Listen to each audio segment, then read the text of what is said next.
dyna bod ni wedi ennill yr wythnos cyn, so dweud, boys, I trust you with my life. A wedyn ar ôl y gêm ti'n colli, you boys deserve to be shot! A ti'n mynd o, you trust us with your life. Mae'n boys o seithi ni. Abertawe, y clwb cynta, Stafell Newid, lle mae gen ti boys fel Gary Monk, Lee Trundle, Leon Britton, Alan Tate, Beo Akinfenwa. It's a bit of an eye-opener. So ni wedi cael y ddau beth ar yr union rhan amser, so ni wedi bod yn bloody good player, ond ar y pryd oedd o'n un peth neu'r llall. Oh, wow. Dyn ni wedi gweld un bit tebyg. Fatha machine busnes ydi o, a ti'n cael dy drin fel, well, commodity, really. Ti'n gwybod, os rheolwr ddim yn licio chdi, offa chdi, math o beth. I John Tosiag roi capio fi, i Gary Speed roi capio fi, i Chris Coleman gael fi'n y garfan a roi capio fi. Ti'n meddwl, oce, mae'r trion nhw wedi gwneud hynna. Felly mae hynna rhywbeth dwi'n sbio nôl yn meddwl, mae'n rhaid bod gen i rhywbeth amdano fi i'r tri ohonyn nhw roi cyfle. Ond na jyst rhywbeth yn cefn y meddwl i meddwl, dwi'n heiddi hyn, math o beth. Ond dwi'n meddwl be o'n i'n brwydro efo oedd cael hyder yn nghorff i. Ddim yn gallu chwarae, o'n i'n gallu trystio bod fi'n gallu aros yn ffit dros gyfnod hir. Oedd o'n effeithio fi bob diwrnod, a tuag at y diwedd, o'n i'n mewn poen, bob dydd. Faint oedd hwnna wedi chwarae ar meddwl ti? Oedd o'n anodd, eto, dwi ddim jyst yn deud hyn o ran anafiadau bethau, so bethau wedi gallu bod yn wahanol wrth gwrs. So ni wedi gallu cael gyrfa lot gwell, ond so ni'n newid llawer sti. Helo a chroeso i bodlediad Pen yn y Gêm. Yn y bennod hwn rwyf yn siarad i pêl-droediwr proffesiynol a chawr cyfryngau Cymru, Owain Tudur Jones. Bu chwarae Owain i nifer o glybiau ledled Prydain, gan gynnwys cyfnodau yng Nghymru, yn Lloegr ac yn yr Alban. Yn ogystal roedd OTJ yng Ngharfan Cymru ar sawl adeg, yn ennill 7 cap dros i wlad. Dwi'n siarad i Owain am ei amser yn chwarae, yr effaith cafodd anafiadau arno yn gorfforol ac yn feddyliol, a'r profiadau mae wedi cael oddi ar y cae ar ôl ymddeol. Cofiwch chwilio tan y diwedd i glywed rhyw'r straeon gorau sydd gan Owain o'i amser yn chwarae, a phwy oedd y chwaraewyr gorau mi chwaraeodd gyda. Os ydych chi'n hoff o gynnwys Pen yn y Gêm ac yn edrych mlaen at glywed mwy, cofiwch ddilyn y pod, a mwynhewch y bennod yma o Pen yn y Gêm. Iawn, felly, Owain, diolch enfawr i ti am ddod i siarad â fi. Croeso i podlediad Pen yn y Gêm. Lle all allwn ni ddechrau rili, ond Gêm Cymru, Cymru'n meddu y ffindir neithio'r 4 gol i 1. O ti fanna, beth i ti'n meddwl o'r gêm? Oedd hi'n noson dda iawn. Os mae'r camera'n zoomio fewn a gweld llygyd, chydig bach yn blurry. Ond chydig bach o ddathlu ar ôl y gêm. Oherwydd y math yna noson, ti'n gwybod, da ni fel fans Cymru, da ni wedi arfer cael nosweithiau anhygoel yn y stadiwm yna. Ond dal i fod, ti angen mwynhau nhw. Ond y teimlad ydy, hanner job, mae'r ffeinal i ddod nos Fawrth, yn ebyn Gwlad Pwyl, felly doedd y dathliadau ddim yn ormodol, ond o'ch chi'n teimlo hynna efo perfformiad y chwaraewyr fel got the job done, ond maen nhw'n gwybod, maen nhw fwy yn y tank, maen nhw gêm anoddach i ddod, felly, briliant, mwynhau, ond nerfus yn barod am nos Fawrth. Wel, yn edrych mlaen at y gêm hwnna, mae hwnna'n gêm enfawr yn dydy. Ni wedi cael nifer o gêmau enfawr yn Caerdydd fan hyn gyda gêmau Cymru yn ddiweddar. Pa mor bwysig yw bod ni'n ennill y gêm na yn i'r Euros? Mae'n bwysig iawn, ti'n meddwl am ddyfodol Rob Page, fel rheolwr, fi'n afarcio cwestiwn os da ni ddim yn cyrraedd yr Euros. Yn amffodus i Page, mae o'n mewn sefyllfa lle hyd yn oed os da ni'n ennill, ti'n teimlo bod yna rai cefnogwyr, fydden nhw dal ddim yn hapus efo fo. Ond dyna di'r pwysau fod yn reolwr ar y lefel rhwngwladol i ddeud y gwir, ond fel gwlad, da ni wedi cael yn sboilio dros yr bron i 10 dwytha, a da ni jyst eisiau gario ymlaen, achos mae pobl yn deud, gwlad fel Cymru ti'n mynd i gael blynyddoedd da, a wedyn inevitably, mae'n mynd i syrthio, ti'n meddwl, dwi'n eisiau ddod syrthio eto, dwi'n yn barod am hynna. A dwi'n meddwl bod y garfan ddigon da i wneud yn siŵr bod ni yn cyrraedd un bach arall o leia a mwy yn y dyfodol. Ti'n meddwl bydd ni'n gallu gwneud eto? Yn sicr, ond dwi'n teimlo, dwi'n falch bod ni ddim wedi chwarae fatha y gêm berffaith neithiwr, yn erbyn ffindir. Doedd o ddim yn fuddigoliaeth. Dwi'n gwybod os ti'n cofio, nath ni ennill gêm gyntaf Ryan Giggs, dwi'n meddwl. 4 gol i 1 yn Stadiwm Dinas Caerdydd, ond perfformiad slick. Pawb di exeitio gymaint. Rwsia yn Euro 2016. A mae perfformiad arbennig fela yn golygu mae bobl yn exeitio gormod am y nesa, dwi'n teimlo. Felly, fel enghraifft, Euro 2016, Cymru yn ennill o 2 gol i ddim yn ebyn Rwsia, pêl-droed slick, agorad, hyfryd, a pawb yn meddwl mae'r gêm nesaf yn ebyn Gogledd Iwerddon yn mynd i fod yn hawdd. We're going to beat them 4-5-0, a ti'n meddwl, na. Yn dactegol fydd hi'n gêm hollol wahanol. A dyna dwi'n meddwl fydd nos Fawrth, gêm hollol wahanol. Rhywbeth hollol wahanol i ddatrys o ran gwlad Pwyl. Dwi'n meddwl fydden nhw'n drefnus, fydden nhw'n horrible. Dwi ddim yn disgwyl gêm neis, ddel. Fydd hi gêm The Dark Arts.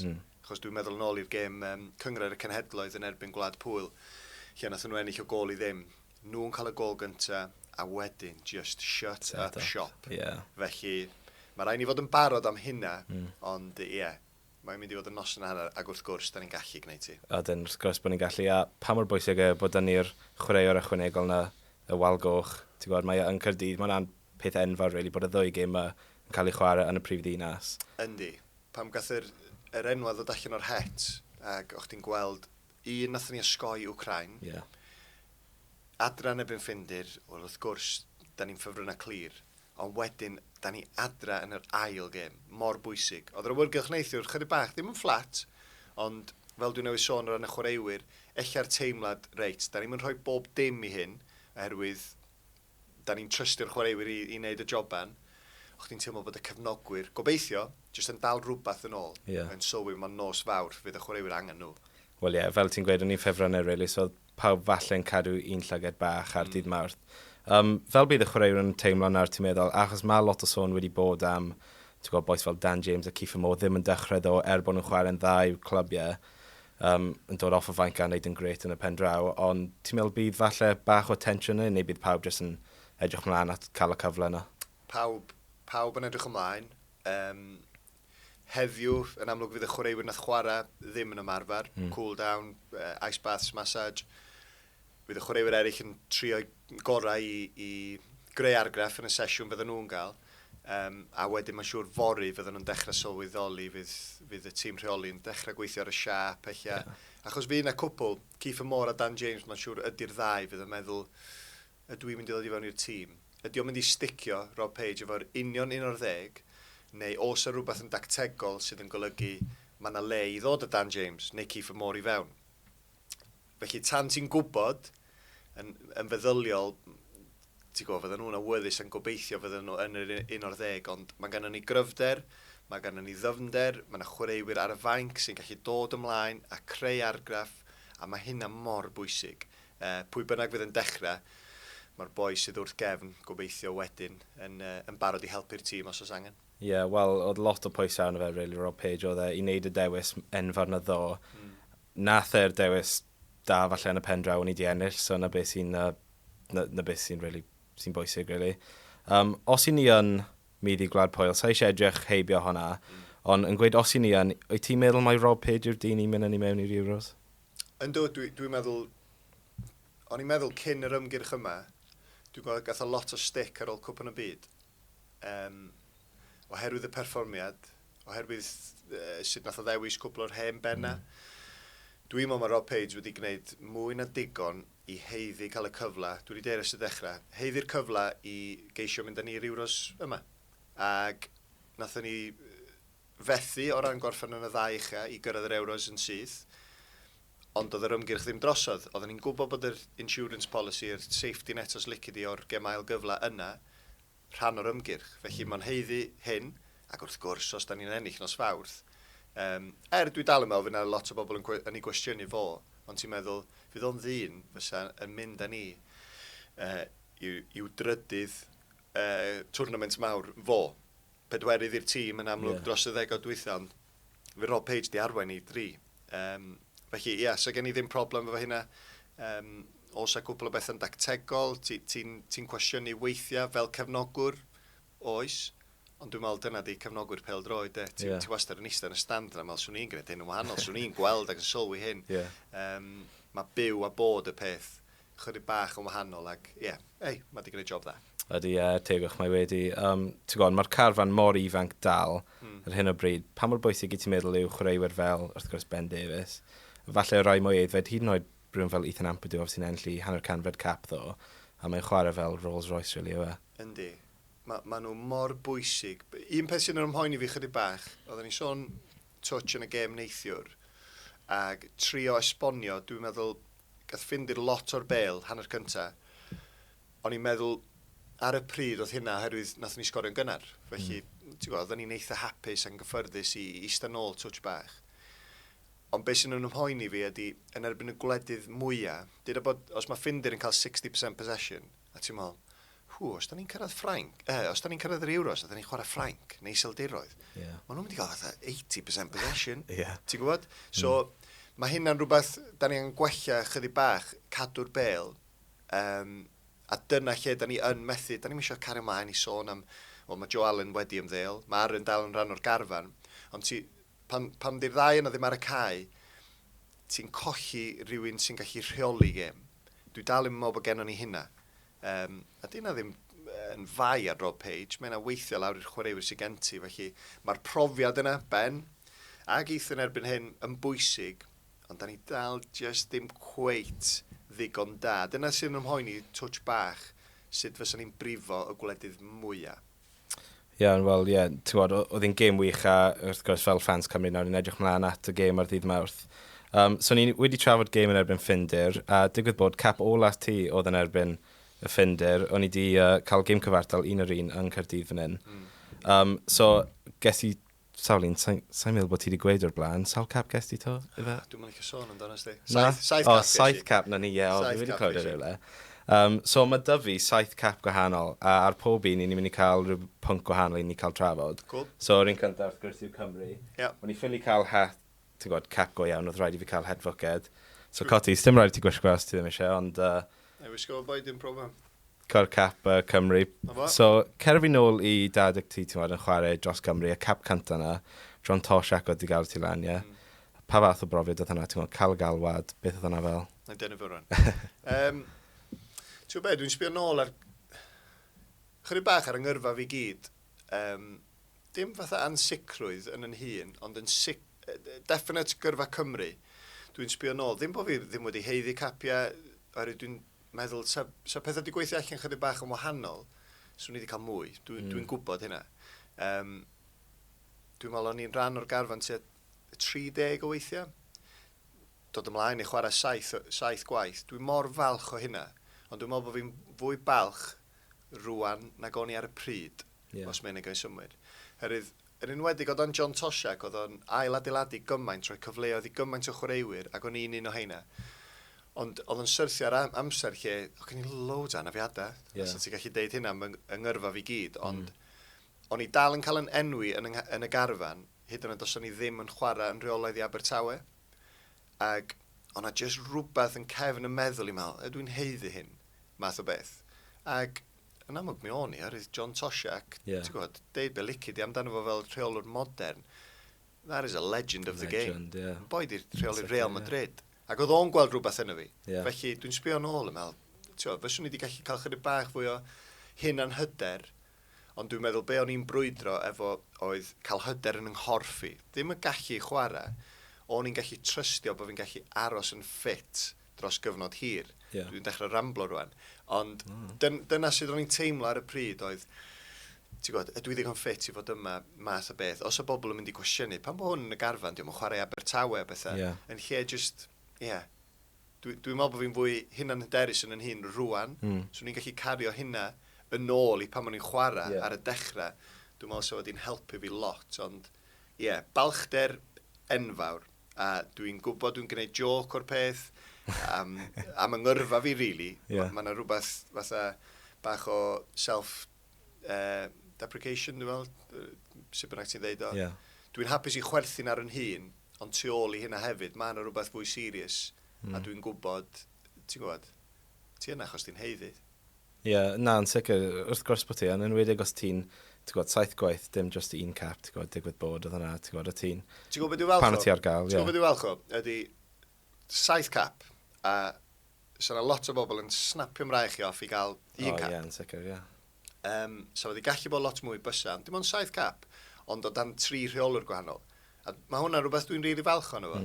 Diolch fatha bod John Tosiak yn fan o fi ac ti'n gwybod, I'm one of his boys, math o beth.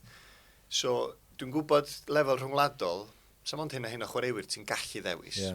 Ond i John Tosiag roi capiau fi, i Gary Speed roi capiau fi, i Chris Coleman gael fi'n y garfan a rhoi capiau fi, ti'n meddwl, oce, mae'r tri o'n nhw wedi gwneud hynna.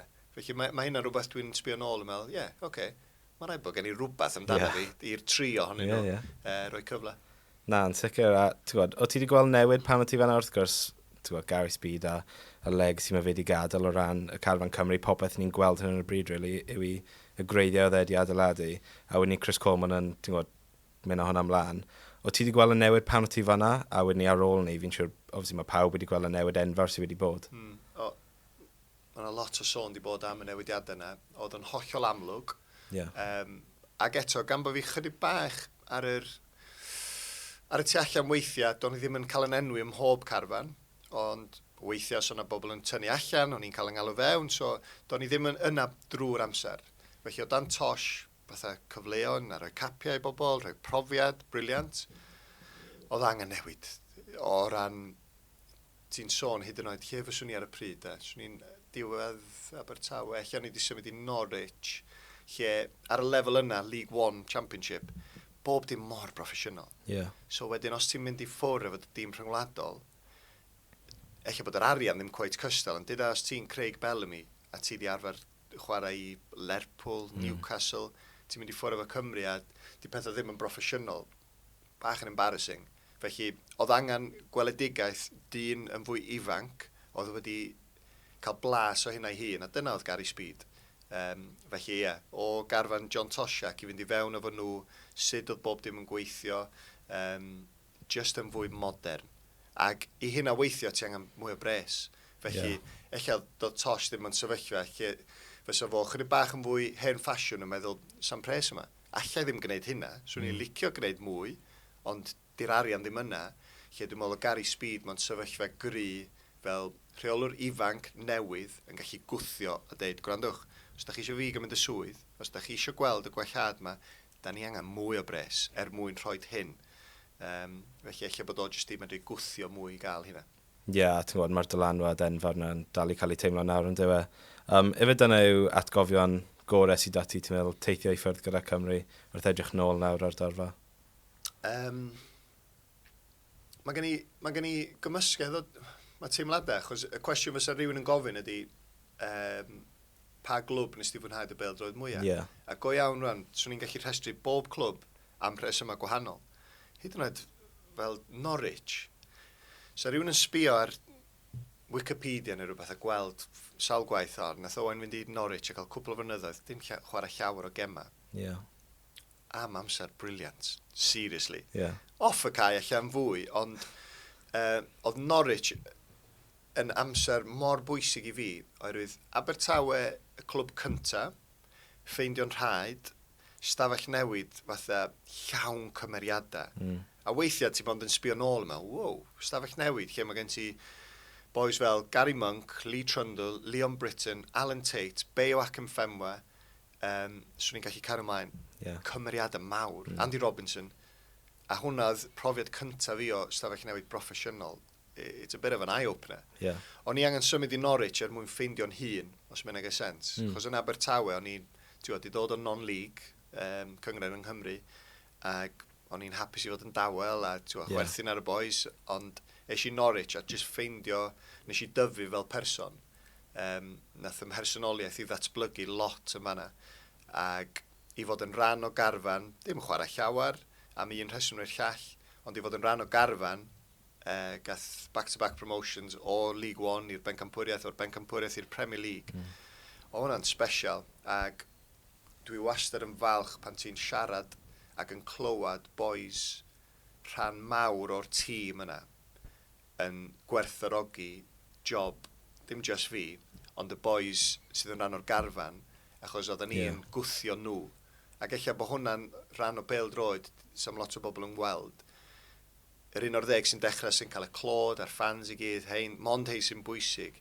Ti angen y boys eraill wrth gefn i wthio nhw bob dydd. Felly, Norwich yn clas. Wel, newn ni symud ymlaen te i'r garfa clwb. O fi'n mynd i gofyn ti beth oedd hoff clwb ti, ond o'n i'n gwybod yr ateb yn barod. So, mae Cap y Swans dwi fan hyn. Jack Army. Jack Army. Nice. So, obviously game fawr wythnos diwetha. So, newn ni trafod ti yn symud i Abertawe, fel ti'n gweud fan'na nawr, o ran proffesiynoldeb yr holl beth, a ti'n gwybod, ti'n symud mewn i'r dressing room enfawr yma.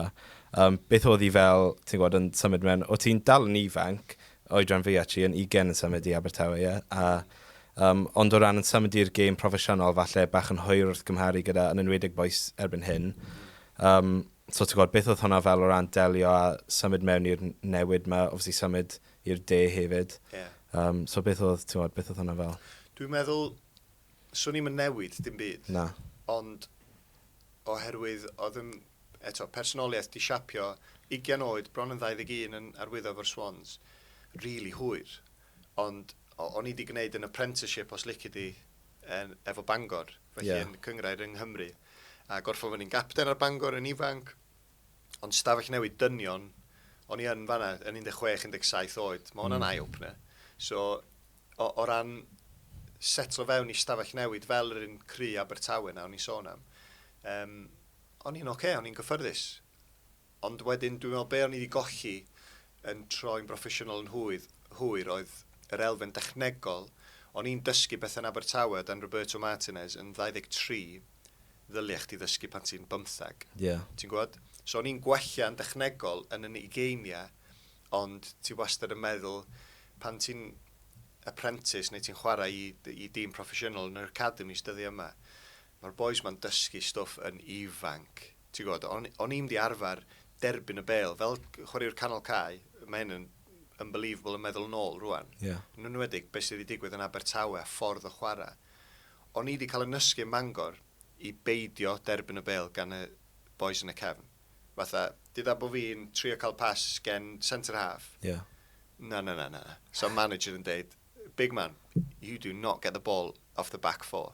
Fatha, job fi oedd back four, oedden nhw'n mynd i lobio'r bel i fyny'r cae, ac o'n i just ennill second balls. A ti'n meddwl, i be mae Abertawe o ran y total football o Dan Roberto, i fi fynd o hynna i yr ffordd Abertawe, os lici di, o Dan Roberto mewn cyfnod, 2-3 mlynedd, mae hwnna'n newid mawr. So o'n i'n dysgu pethau, chydig bach yn hwyr, ond oedd o'n difyr, nath yngyrfa fi flipio yn y dyddiau cynnar, o'n i am egni, box to box, ennill y bel yn ôl, win the ball, give it to someone better. Dyna oedd hi'n Bangor, dyna oedd hi'n Abertawe i ddechrau, lle yn gorfforol o'n i'n gallu gwneud hynna. Ar ôl problem efo ben-glin, do'n i'n gallu mynd box to box, achos oedd yng nghoeso i ddim bod nhw, ond nes i wella yn dechnegol. So bron bod fi wedi, swn i wedi cael y ddau beth ar yr union rhan amser, swn i wedi bod yn bloody good player, ond ar y pryd oedd o'n un peth neu'r llall. Wel, ti'n gwybod, ni wedi sôn am managers, ti'n gwybod, sydd wedi cael dylanwad marn o'n ti, Roberto Martinez sy'n sefyll mas yn y Swans. Beth oedd fel cymeriad, fi wedi clywed ti'n sôn am dan y fe'n kind of perswadio ti mai ti oedd y chwaraewr gorau i chwarae eriod, a wedyn ni'n dechrau ti ar bench neu ti beth. Ti'n gwybod, pa fath o cymeriad oedd mae fe'n edrych fel boi, ti'n gwybod, gwych i bod o amgylch, ti'n gwybod. Dwi'n newydd enwi'r chwaraewyr na, stafell newid, nes i'n enwi fo. Boi sydd wedi mynd ymlaen i fod yn reolwr, Everton, Gwlad Belg, Portugal rwan. So oedd o'n un o'r cryfa. Fo oedd y capten, felly fel chwaraewr, so o'n i'n aml yn chwarae yn Canol Cai efo fo. A dyn mor brofiadol, cymeriad da, doedd o'n yfed alcohol, ond oedd o wastad yna ar noson allan. Felly fel chwaraewr, oedden ni'n cael nosweithiau lle oedd Roberto'n dawnsio a pawb yn cerdded fewn i'r bar yn meddwl, who's this guy? Is he steaming? A dwi'n meddwl, no, he doesn't even drink. Ond oedd wrth i fod efo hynna.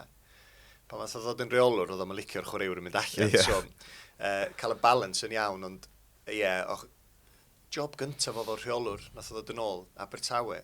A ti'n meddwl, os oedd o mor dda hynna, yn ei job cyntaf o, wel wrth gwrs mae di symud ymlaen i fod yn reolwr da, sydd eich ddim yn cael ei werthorogi digon, oherwydd diom di ennill dim byd, mae di ennill yr FA Cup, wrth gwrs efo Wigan, ond efo tîm Gwlad Belg yna, oedd o'n top, really da, ond waw, oedd o'n gallu bamboozlo, ydy'r gair dwi'n defnyddio i ddisgrifio Roberto, lle o'ch ti'n mynd i fewn, just y ffordd o'n i'n ddisgrifio, o'ch ti'n paratoi dy hun i fynd at Roberto i ddweud pam bo fi'n chwarae, ti'n gwybod? Ac o'n i'n practisio hynna, so o'n i'n cerdded y ci neu rhywbeth, be o'n i'n mynd i ddeitho fo. Fatha, I'm going to tell him this, dwi'n mynd i ddeud, reit, gaffer, why am I not playing? Ddylia bod fi'n chwarae, ba, ba, ba. A wedyn o'ch di'n eista fewn efo fo, ac oedd gen fo jyst rhyw ffordd, fatha bod o'n hypnotisio chdi. Yeah. Ac o'ch di'n cerdded o'n ymol, what a player I am. Cyrraedd car ymol, be sydd wedi digwydd yn fanna? Nes i'n cael deud, dim byd o be o'n i isio deud. Ond mae gen fo jyst y ffordd na, ffordd hoffus. Ond weithio oedd o'n mynd chydig bach yn rhy bell. So, o ti'n eitha settled yn Abertawe, di cael cyfnod da fyna, cwbl o blynyddoedd, fi'n siŵr bod ti'n cofio gyda atgofio'n braf iawn yn edrych nôl nawr. A wedyn ni esti trwy cyfnod, o ti wedi gweud esti Norwich a cael cyfnod eitha da fyna er bod ti heb chwarae lot. Ond o ti wedi cael cyfnod eitha, pan fi'n edrych ar gyrfa ti nawr o ran y clybiau ti wedi bod at a y cyfnodau ti wedi bod yna, ges ti cyfnod eitha unsettled really o ran esti ar cwpl o loan moves a pethau fel yna. Os ti anafiadau wedi cael effaith eitha mawr. A wedyn ni yn y diwedd, ti'n mynd i'r Alban, pa fath o effaith oedd hwnna wedi cael, ges ti tair clwb yn yr Alban yn y diwedd, ond symud i Inverness yn ganta, beth oedd hwnna fel o ran, symud i wlad arall, o ti bach yn fwy profiadol wedi cael y anafiadau, faint o newid oedd hwnna o ran gyrfa ti? Oedd o'n newid mawr, does o neb, pan ti'n tyfu fyny a ti'n chwarae pêl-droed a ti eisiau bod yn pêl-droed i'r proffesiynol, so neb yn meddwl bod o'n mynd i fod yn fyd lle ti'n gorffen fyny fel rhyw journeyman footballer. Yeah. Ti'n meddwl, dwi'n mynd i fod yn professional footballer, dwi'n mynd i chwarae yn y Premier League, dwi'n mynd i chwarae dros yng wlad, a ti'n mynd sylwi, mae'r reality o'r holl beth yn wahanol. Busnes ydi o, a ti'n cael dy drin fel, commodity, really. Ti'n gwybod, os rheolwr ddim yn licio chdi, offa chdi, math o beth. So, o ran y loans a bethau, oedd hwnna'n elfen o'r gêm, o'n i ddim bod fi'n barod amdano fo, nes i o'r dysgu yn syth pwysigrwydd rhywbeth fel e. Achos os ti'n mynd chwarae'n reolaeth i dy glwb, a ti'n mynd ar fenthyg i chwarae games, yn sydyn iawn, mae yna flwyddyn di mynd heibio 2 flynedd, lle ti'n mynd i chwarae. A wedyn, mae yna gymaint o chwaraewyr ifanc yn dod drwodd, so ti'n mynd cael contract nesaf. Felly, o'n i'n fodlon i fynd i rwla, o'n i'n fodlon dangos bod fi eisiau chwarae games, os o'n i'n ffit. A dyna the broblem fwy a geisio, aros yn ffit. Eis i Swindon ar fenthyg o Abertawe, chwarae 11 gêm tuag at diwedd y tymor, nes i helpu Swindon aros yn y gyngrair, oedd yn stryglo o ran relegation, a drwy fynd i Swindon, dyna sydd nes i gael y symudiad i Norwich. So mae'r pethau ma'n gweithio yn dy ffafr di os lici di. Ag Inverness, dwi'n deud rwan, so neb yn mynd i Inverness fel chwaraewr proffesiynol os mae pethau'n mynd yn dda. Bob parch i Inverness, nes i wir fwynhau yn amser yn fanna. Ond oedden ni chydig bach o bunch of misfits. O'n i'n gweld lle oedd Inverness. So dwi'n cofio derbyn galwad gen Terry Butcher, y rheolwr ar y pryd. O'n i'n maes ymarfer Norwich. Nes i eistedd car, Terry Butcher ar y ffôn, fatha English legend. Big man, I want to sign you, bla bla bla. Reit, oce. Sat na fo'n yn y Volvo gen i ar y pryd. Inverness yn y maps. Oh my god, o'n i'n tymor sal. Dwi'n cofio be oedd fatha 600 milltir i ffwr. Ac o'n i'n gweld y map yma fatha'n ddiddiwedd yn meddwl, wow, wi. Nes i gyrraedd yna clwb lleia, dwi'n meddwl nes i chwarae yn proffesiynol. Bell i ffwrdd o unman, ond fel o'n i sôn, bach o misfits, fel y boys oedd yna, ddyn nhw'n hogi ifanc oedd yn dechrau gyrfa ac yn edrych am brofiad, a ti'n chwarae Inverness, ti'n chwarae Ross County yn wythnos o fan 3,000 o bobl, wythnos wedyn ti'n Parkhead o flaen 60,000 o bobl. Cyngrau rhyfedd, ond un o'i hogiau ifanc neu boys fel fi oedd fatha angen games, struggle for injuries, ag grŵp da o boys oedd fatha yn gry efo'n gilydd, nath ni orffen yn bedwerydd yn yr SPL, fatha tu ôl i Celtic, Aberdeen a Hearts, oedd Rangers wedi cael ei relegatio. Briliant, clwb bach, ti'n gwybod? Cofio, nathon ni gael cyfnod o 10 diwrnod lle nathon ni i Ibrox yn y gwpan, ennill 3-0, amazing. Ibrox yr awyrgylch ora dwi erioed i chwarae, ennill o 2 gol i ddim. Nathon ni Parkhead, ennill o gol i ddim. So pwy oedden ni tîm nhw heb Jack, dwi'n meddwl ella'r tymor wedyn oedd Van Dijk di dod. Ond tîm da, so ti'n sbio ar pwy oedd yn chwarae iddyn nhw. A wedyn nathon ni i Pitodri. So, o fan 10 diwrnod, nath ni ennill yn Ibrox, Parkhead a Pitodri yn ebyn Aberdeen. A ti'n meddwl, i glwb bach fydda Inverness, oedd o'n briliant, amser da. Wel, ti'n gweud am y teithio fanna, hwnna really sy'n sefyll mas o ran. Pan ti'n mynd i'r holl glabiau yma, ti'n goffod symud am, ti'n gwybod, dim ond rhyw flwyddyn siwr fod. O ti'n actually, ti'n gwybod, fi'n siwr falle o ti'n byw mas o hotels am adegau o hwnna falle ar ryw bryd.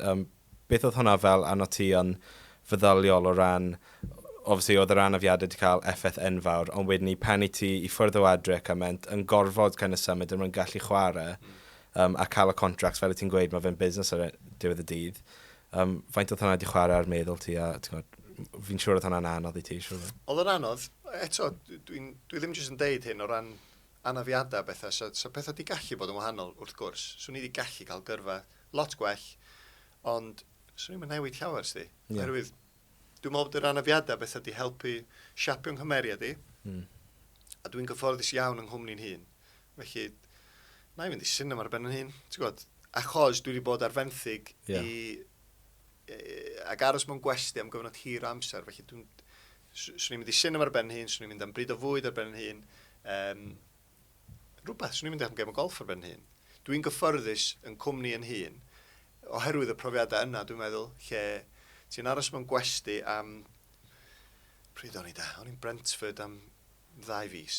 So ti'n mewn gwesti am cwpl o fisoedd. Yeovil, nes i gael 2 gyfnod yn Yeovil, gwesti, ben yn hun, a dos am hotels neis yn Yeovil. Mae addo hynna, fatha rhyw B&B, bob parch iddyn nhw.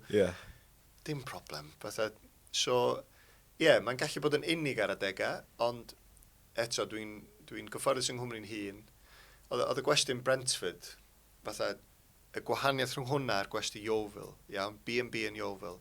Yn Brentford, o'n i'n aros wrth ymyl maes awyr Heathrow.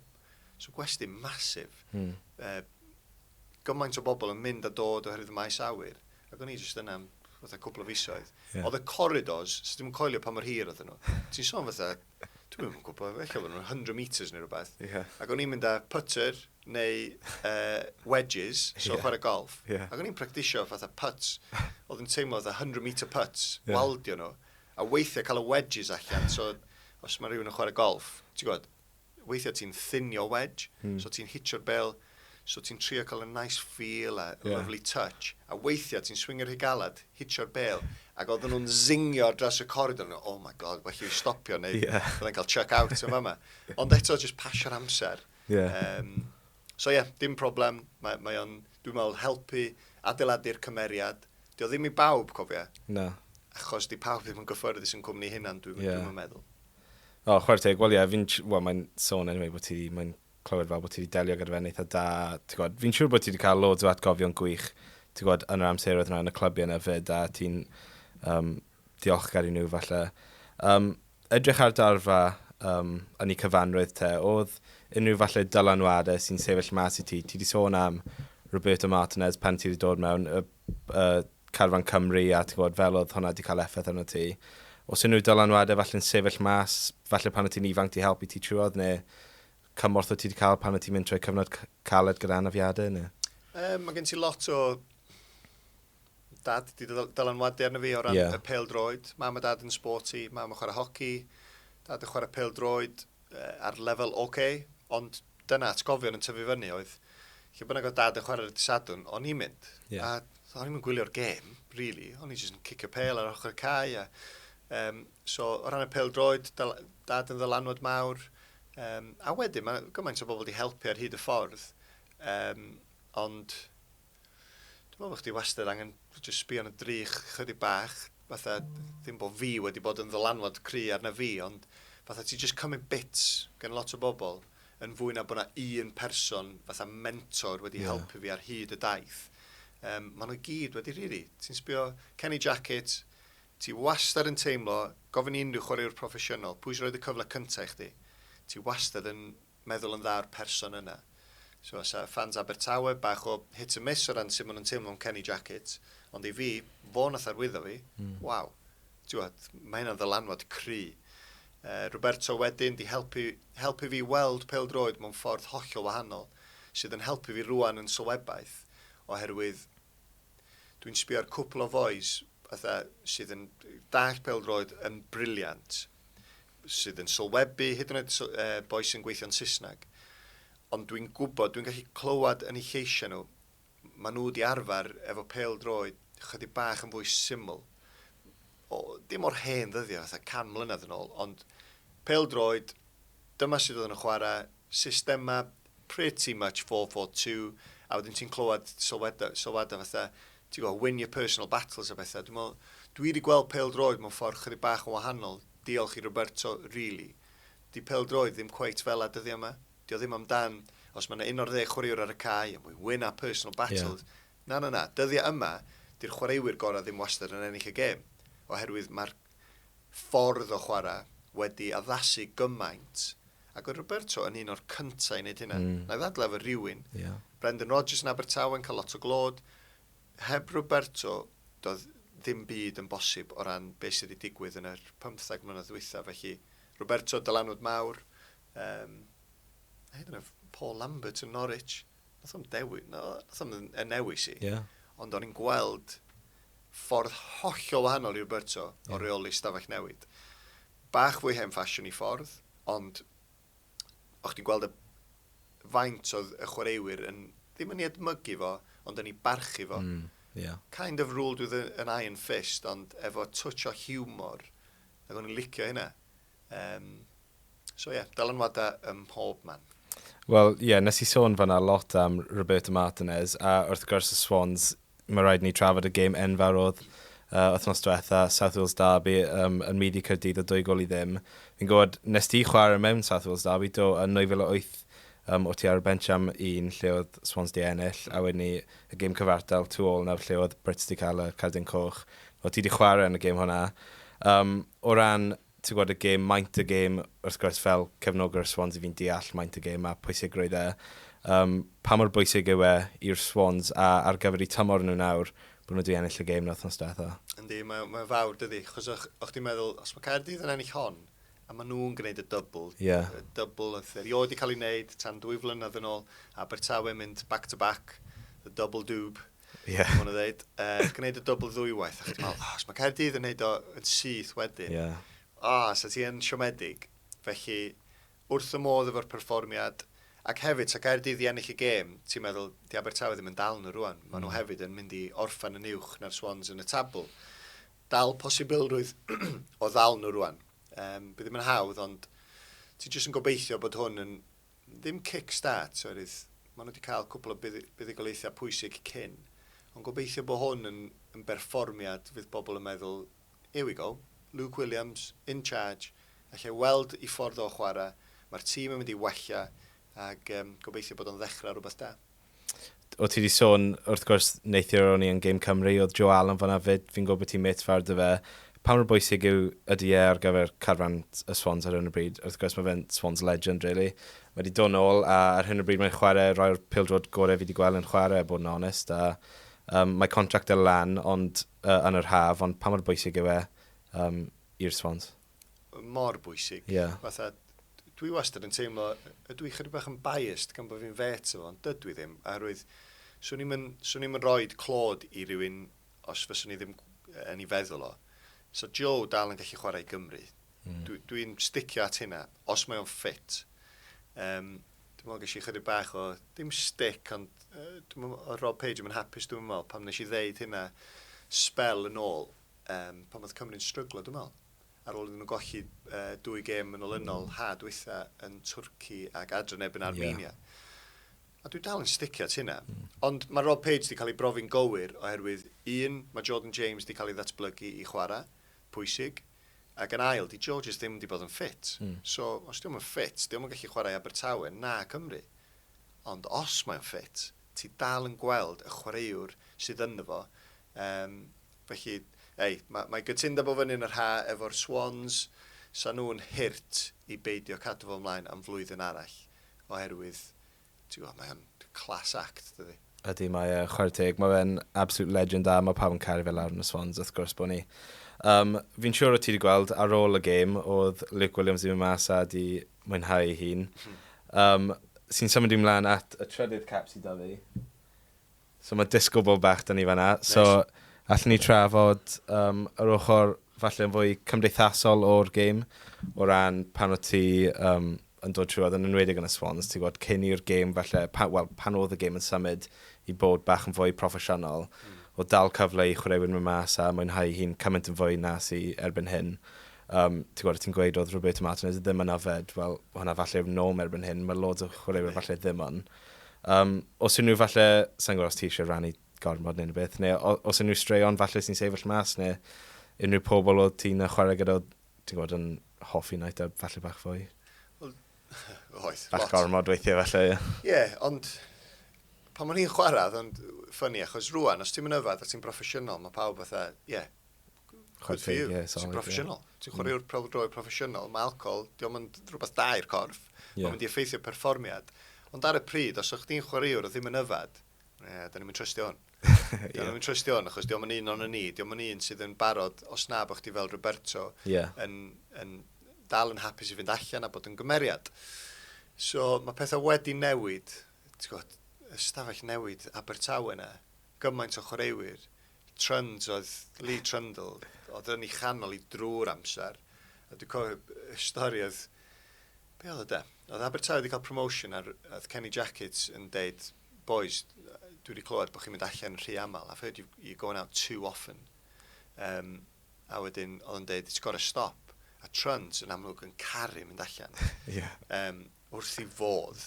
Ac oedd yn deud, whoa, gaffer, we don't go that often. You know, we go out on a Saturday night after a game because we're celebrating. And we'll have an all day on a Sunday. But, you know, there's no game until the following week. So we don't go out on a Monday. And then on a Tuesday, we train really hard, so we go out. And then Wednesday, it's student night. So we go... A ti'n meddwl, mae di'n rhestru fatha 4 noson allan o 7, lle mae'n caru mynd allan. A ti'n meddwl, Trans, dwi'n meddwl ella bod chdi angen sbio ar hyn, chydig bach yn wahanol. Felly, nosweithio allan, amazing, atgofion. Mae'n ddifur achos dwi'n mynd diwydiant rwan y byd teledu, lle os mae pobl yn mynd allan ag yn yfad gormod, bore wedyn maen nhw'n cael bach o anxiety, a maen nhw'n poeni fatha the beer fear, a maen nhw'n oh my gosh, dwi'n eisiau sôn am neithiwr. A dwi'n cofio pethau, a maen nhw'n meddwl, oedd hwn yn yfad math o beth, ond dwi wedi clicio'n ddiweddar.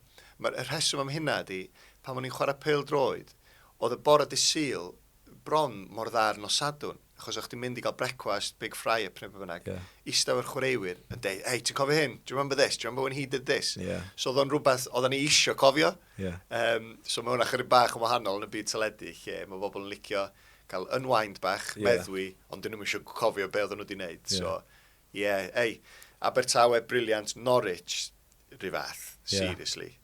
Nosweithio allan, briliant, parties, pan gathon ni'r promotion i'r Premier League, dwi'n deud y stori lle, bod fi'n di chwarae llawer, nath y clwb dalu ni fynd i Las Vegas. So, clwb talu am flights, gwesti, nath nhw roi kitty, dwi'n mynd cofio, eich 15,000. So, £15,000 kitty i ni fynd i'r parties. So, pool parties, mynd i'r nightclubs. Am drip, seriously. A wedyn hyd yn oed Inverness, yr un peth sy'n dod syth i'r meddwl efo Inverness ydy chwaraewyr ar llai o gyflog, ti'n gwybod, cyfloga bach, ac o'n un hogyn rhan o Gary Warren, uffar o gymeriad. A nath ni fynd allan i'r pub ma, yn yr Alban, very Scottish vibes, o'na, ti'n gwybod, whiskies neis. Y rheol oedd, dwi'n meddwl o'na 9 o'n ni allan. Rownd pwy bynnag oedd y person yna'n dewis y diod. Felly os o'ch di'n cael y rownd gyntaf, o'ch di'n dewis peint, pawb cael peint. Rownd fi nesa, dwi'n dewis shot o vodka, pawb yn gorau yfad hwnna, ac oedd yn mynd rownd fel la. Nath o gyrraedd Gary Warren, oedd yn deud, should we get a whiskey, boys? Oh my gosh, pwy sy'n licio yfad whiskey, really, fel shot. A dram o whiskey, ti'n alw fo. So anyway, so dwi'n mynd sbio, dwi'n mynd gweld botel, barman, can I have 9 of those? So barman, are you sure? Yeah. Okay. So dwi'n tochdi'r 9 ma. A lwcus i Gary, so neb yn licio, ti'n gwybod sy'n y tequila, ti'n rhoi clec iddo fo'n syth, a off it goes. Whisky, oedd o jyst yn eistedd na, neb yn yfad, dwi'n isio gwneud hwn. Dyma'r bil yn dod, os dwi'n cofio'n iawn mathemateg, oedd o rhywbeth fel £565. Rhywbeth fel. Oedd y thing ma £65 per dram. Oh my God. Nath gwynab Gary fynd yn llwyd, nath mate, there's been a mistake here. A dwi'n boi'n, no, this is how much it cost. Mate, my missus is going to kill me. My missus is going to kill me. A chwarae teg, nath y barman gymryd bob shot yn ôl, tochi di fo'n ôl yn y botel. So ddim yn gorau talu, gath y get away efo hwnna. Yeah. Oh, fair play. Wel, fi'n gwybod bod ti hefyd yn fan mawr o dress-up fyd, yn enwedig pan mae'n dod i partïon Nadolig. Os costiwm sy'n sefyll mas o ti wedi gwneud yn... Ti'n gwybod be, mae'n cwpl o bethau. Dwi'n meddwl swn i'n gallu gwneud dyddiau yma. Mae'r byd i newid chydig bach. So dwi'n ymddiheiro am sut nes i fihafio yn y gorffennol. Yr un gorau nes i wisgo fyny fel ydy, a nes i wneud hwn ddwywaith, ydy fel person homeless. So dwi'n mynd proud o hyn, ond oedd o yn wisg da. So nes i fynd yr whole hog efo sleeping bag, gwisgo sleeping bag, dillad bach yn fler, a gwisgo masg, so neb yn gwybod ma fi oedd o. So be nes i oedd cyrraedd cyn pawb, a fatha eistedd ar stepan drws nesau'r pub lle oedd ni'n cyfarfod, efo pot ymlaen i, a arwydd o'n i wedi sgwennu fatha, need help, I'm a failed footballer, that's playing for M&S, blah, blah, blah. So pot, a pobl yn rhoi pres o bethau i fi. A chwaraewr yn mynd heibio fi, dim syniad. So, eich fe rech di edrych hwnna, eich bod hwnna ddim yn rhywbeth, so ti'n cael wneud dyddi yma. Ond ia, o'n i wastad yn licio gwisgo fyny. Ac un arall nes i wisgo fyny fel scuba Steve, felly full wetsuit, flippers, goggles. Ddim yn rhywbeth dwi'n falch o chwaith. Athyn ni allan yn Llundain, ac just drwy gerdded drwy Llundain, just off Leicester Square.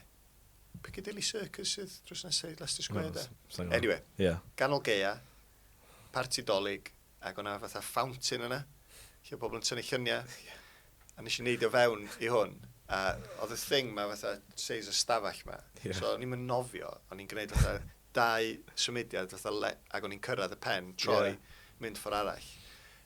Ac oedd pobl tourist jyst yn tynnu lluniau beth. Nes i ddod allan ac o rai fi fynd yn ôl i gwesti i gael bath. Achos o'n i'n meddwl, dwi'n mynd i gael hypothermia fo yma. O'n i'n absolutely frozen. So mae'n bethau gwirion yn digwydd weithiau, ond good times. Oedd yn amser gwahanol, achos os oedd hwnna'n digwydd nawr, bydde Twitter siwr o fod yn... ac hefyd, dwi'n lwcus oherwydd ar y pryd yn Norwich, do'n i ddim yn chwarae, ac oedd ymherthynas efo Paul Lambert yn dda, ond oedd y chief executive isio fi adael.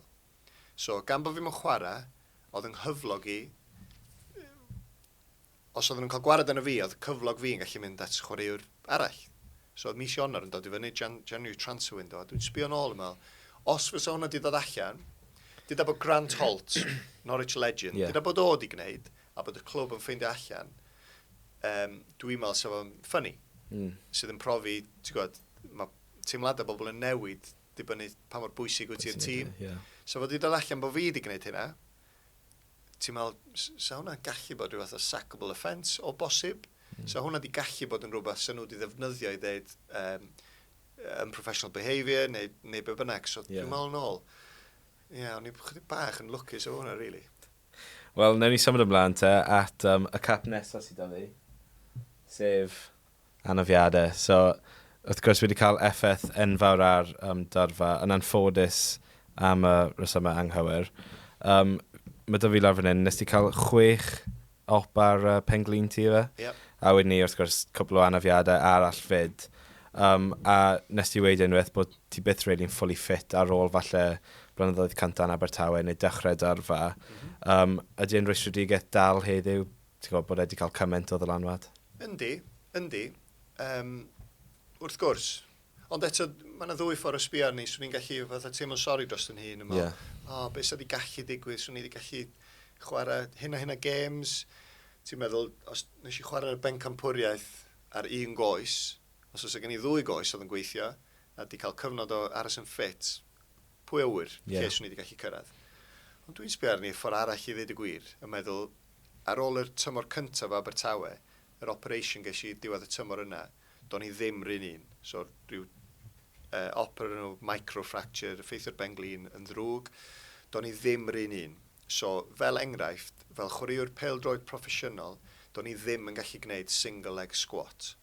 So, do'n i'm yn gallu rhoi pwysau, fatha fyny a lawr ar yng nghoes dde. Os o'n i'n neidio am header, oedd o'n gorau bod off y droed chwith. doedd dim pwer yn y ben-glin dde i spring, dim byd fel e. So dwi ac yn sbio nôl yn meddwl, nes i'n ddal arni am 10 mlynedd yn proffesiynol, efo un goes. A dwi ddim yn exaggeratio o ran hynna. Dwi'n gallu neud single leg squats rwan, ond o'n i ddim ar y pryd, achos yr ymarfer bob dydd, yr impact sy'n gael ar y gorff, dda'n effeithio fi bob diwrnod, a teg at y diwedd, o'n i'n mewn poen bob dydd. O'n i'n gorfod mynd i fewn a gwneud sesiwn cyn y sesiwn, just i gael yn hyn yn barod. Ddim am gêm, ond bob sesiwn ymarfer. O'n i'n gorfod strapio 2 ffer, achos oedd hynna'n dodgy hefyd. Dwi'n just yn meddwl yn ôl eich yn gorfforol, eich do'n i ddim wedi cael yn adeiladu i fod yn pêl-droed i'r proffesiynol, o bosib. Just chydig bach yn fregus, ac mae hynna'n oce. Beth oedd yr effaith arno ti yn feddyliol wedyn ni o ran trigydol ti'n cael yr un anaf yma yn dod nôl sy'n falle wneud yn fwy o rwystredigaeth, achos ti'n cael yr op, ti'n meddwl falle bod e'n mynd i gwella, ond wedyn ni ti'n gwybod mae'n dod nôl eto. Oedd yna wedi cael effaith arno ti'n feddyliol, a hefyd achos bod falle ti'n goffod eistedd o chwarae am cymaint o amser yn stafell medic ag ati, oedd yna wedi cael effaith arno ti'n feddyliol? Mae'n tough. Mae stafell feddygol, actually, yn un o'r llefydd gorau mewn clwb. Fatha mae yna mae'r banter yn fanna, lot o'r humor, lot o chwaraewr ffit yn gorffen fyny yn y stafell feddygol yn y bora, ti'n cael lot o hwyl. Ond ti ddim eisiau bod y person sydd yna drwy'r amser, a dyna o'n i am gyfnodau. Nath o ffeithio yn fi'n feddyliol? Do, mae rhaid. Dwi wedi cael amseroedd isel wrth reswm, achos do'n i'n methu gwneud y peth o'n i isio ac angen wneud i ennill bywoliaeth. Ond dwi wedi sôn yn barod, mae wedi helpu fi o ran cymeriad, dwi'n meddwl. Felly, cyfnodau anodd y gweitha, dwi'n cofio ni allan efo ben-glin, efo Abertawe gyda'r op ar ôl y tymor cynta, o'n i allan am 6 mis. Nes i ddod yn ôl ddim yn iawn, dod yn ôl bach yn gynnar, ac wedyn angen op arall, gorau teithio i America i weld arbenigwr, Dr Richard Stedman. So, o'n i wedi bod allan, dwi'n meddwl am bron i flwyddyn a hanner bron. Dod yn ôl, cael hyn yn ôl yn ffit. Game all our reserves, dwi'n cofio Roberto'n deud, big man, this is your last reserve game, you'll be back in the mix on Friday. So rhaid chdi checio, ond dwi'n rhyw fath o gofio bod Abertawe yn chwarae Gillingham ar y nos Wener. So ni'n chwarae game reserves ar y nos Fawrth, so ni'n ôl yn y sgwad ar y nos Wener.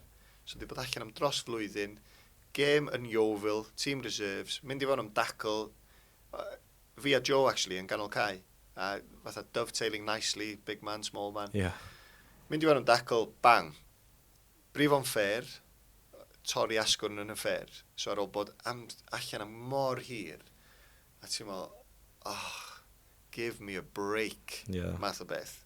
Torri dy galon di, really, achos ar y pryd ti'n upset, so ni'n ffonio dad yn fatha dagran yn llygyd, achos ti'n gwybod beth sydd i ddod. A weithiau mae dy feddwl di'n chwarae tricks yn meddwl, reit, it might not be that bad.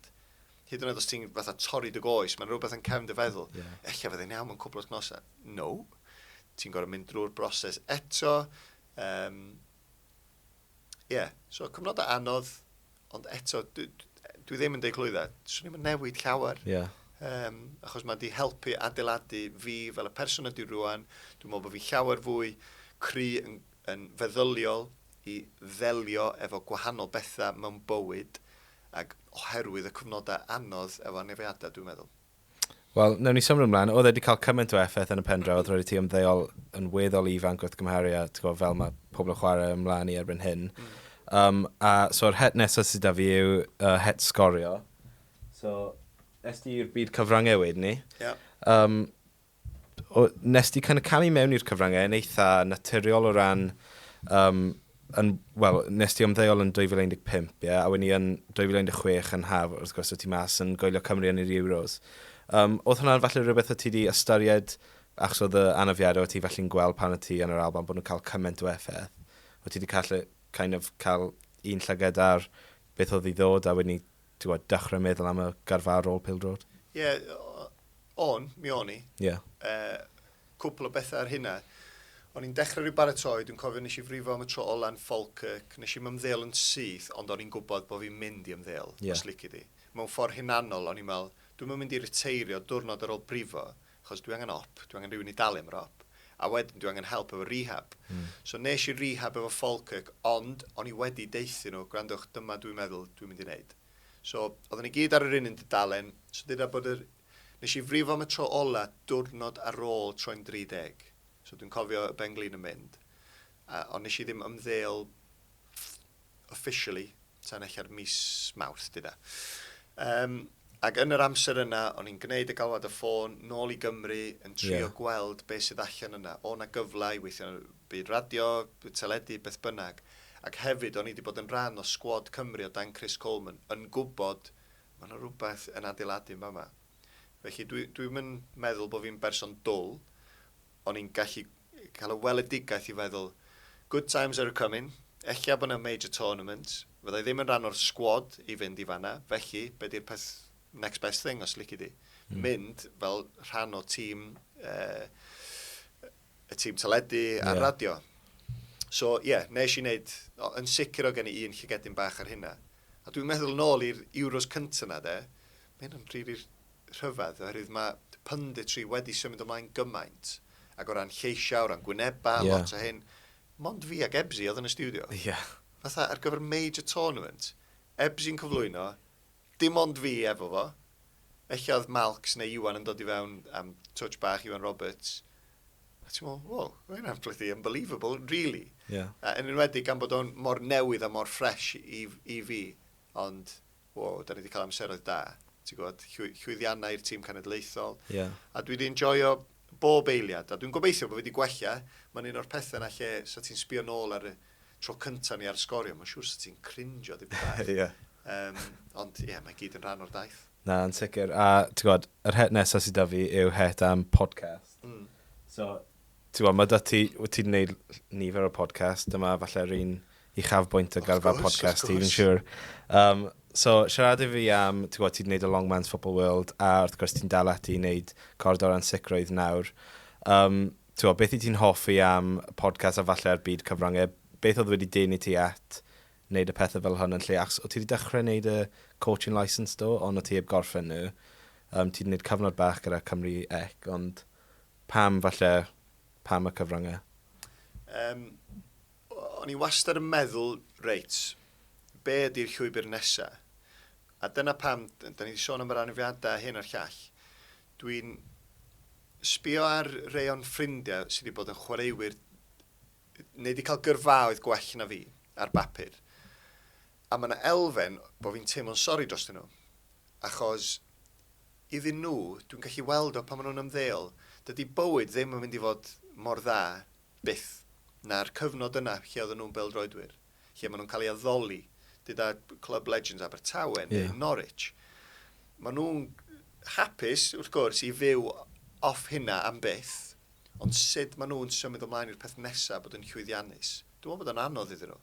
Lle mae yna rhywbeth yna fi sydd bron yn falch bod fi wedi cael gyrfa, iawn, journeyman, ond dwi'n gobeithio bod fi'n mynd i fod yn well yn gwneud y peth nesaf nag o'n i'n gwneud hynna.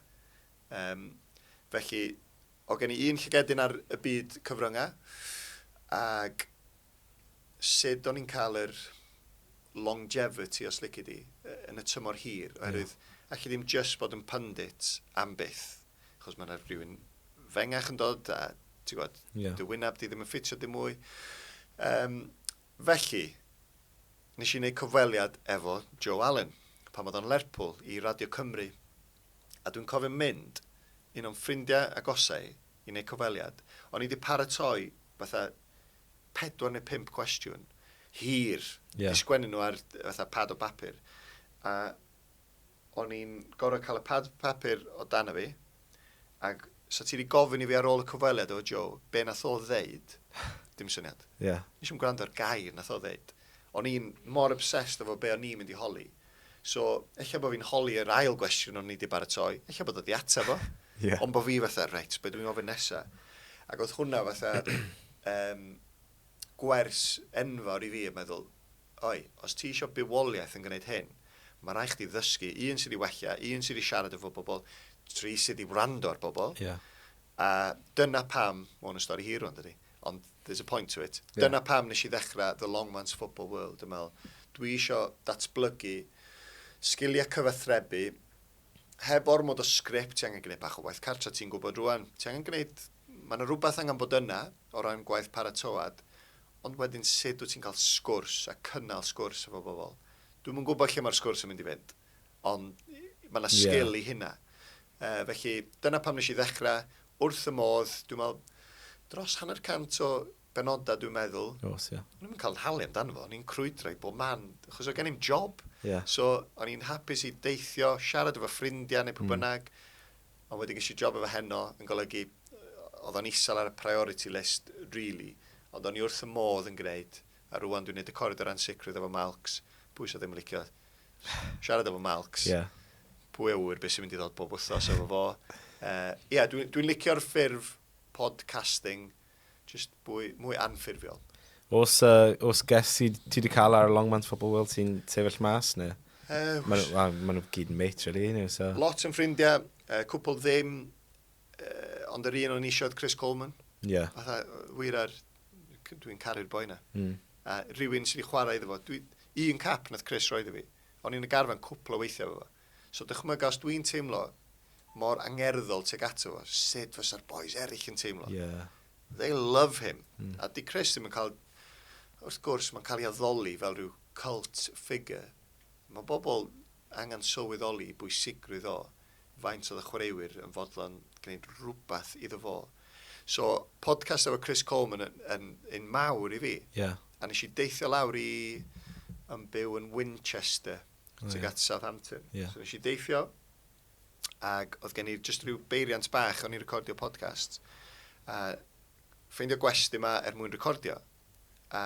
Sticio'r machine lawr, dechrau siarad, gwneud y pod. A nes i sbio lawr, oedden ni wedi bod yn siarad yn tua dros 3/4 awr. A nes i sbio, machine off. Oedd y batri wedi mynd. O'n i'n gwybod pryd. So o'n i'n gwybod os oedd wedi mynd ar ôl 5 munud, ar ôl 20 munud, dim syniad. Oh my gosh. Nes i gochi fatha y gwaed ddiflannu o'n ngwyneb i. O'n i'n teimlo'n hyn yn mynd yn llwyd. Pryd o'n i'n mynd i stopio fo rhag siarad i esbonio. So, nes i rhywsyn i gilydd eirio fo, we're going to have to start this part again, neu rhywbeth, we're going to have to, lost battery a couple of minutes ago. So nes i gael y ffôn allan, recordio ar y ffôn, fatha voice notes neu rhywbeth. Nath hwnna byth fynd allan, achos dwi'n meddwl oedd o'n fler. So nes i cyfle i wneud iaith ar daith efo fo, nath ni recordio podcast arall bryd yna, ond o fynd the one, y gwestai yn isio, i hynna ddigwydd, ni'n teimlo sawl, bai. Wel, ti'n gweud fan nawr, ti wedi cyfweld â cymaint o mates trwy gadael o podcast fyd. Na un peth sy'n falle'n sefyll mas i fi, yn enwedig pan ti'n dechrau falle yn y Euros 2016 na, ti'n gweld yn anodd pan ti'n gweithio yn y cyfryngau i bod yn feirniadol a falle'n didiedd. Falle'r dyw'r tiedd ddim yn dod mewn i fe achos bod e'n ar gyfer S4C, ti'n gweld bydd fans Cymru sy'n gwylio. Ond o ran pan ti'n feirniadol ar gyfer pobl ti newydd bod yn y dressing room na gyda blwyddyn cynni, ti'n mates dy ti, ti'n gweld Joe Allen yn mate enfawr. Ydy yn anodd i ti bod yn feirniadol o nhw achos bod ti mor agos? Dwi'n meddwl bod yn haws yn Gymraeg, achos sy'n llawer nhw'n siarad Cymraeg. Wel, mae'n help. Os ti eisiau aros yn y byd yma am gyfnod hir, mae rhaid i chdi fod yn chdi, mae rhaid i chdi fod yn naturiol, ac os mae rhywbeth angen cael ei ddeud, mae rhaid i chdi ddeud o.